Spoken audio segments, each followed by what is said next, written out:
Marvin Wilson's commitment to Florida State, an absolutely huge deal for the Seminoles. Now, they're not lacking at talent at interior defensive line. They've had some good defensive tackles over the years for sure, but this guy is a little bit of a step up, I think, at least in my opinion. And this is a bigger commitment than when they pulled Mario Edwards out of Texas. There was no connection here really, for Florida State. They didn't have, a bloodline to rely upon to get this kid away from LSU and Ohio State and Texas and all the other programs that were recruiting him heavily.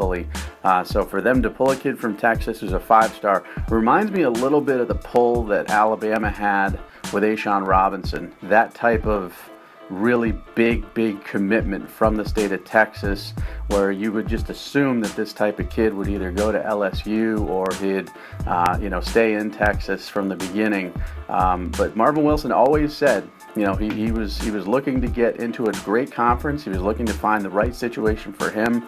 Didn't mind traveling, and for Florida State to beat out LSU, which was the early favorite, to beat Ohio State, which has done a tremendous job recruiting Texas, just speaks to Jimbo Fisher's ability. So what you're getting is a gap shooting defensive tackle who's got a non-stop motor. Think Derek Nottie, but taller and bigger, and a guy who can really be disruptive, but is stronger at the point of attack than Nottie as well. I mean, his talent is limitless. He's got a ceiling as high as you can get. That's why he's our number 2 player in the country.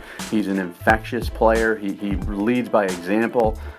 Kids gravitate towards him. He's a leader on and off the field. And, for Florida State to go into the state of Texas and get a kid like this who's an instant difference maker on their defensive line with those great ends that they've got and the current defensive tackles, we're talking about a defensive line that I think can dominate the ACC with Marvin Wilson leading the way. It may take a year or two, but they will dominate.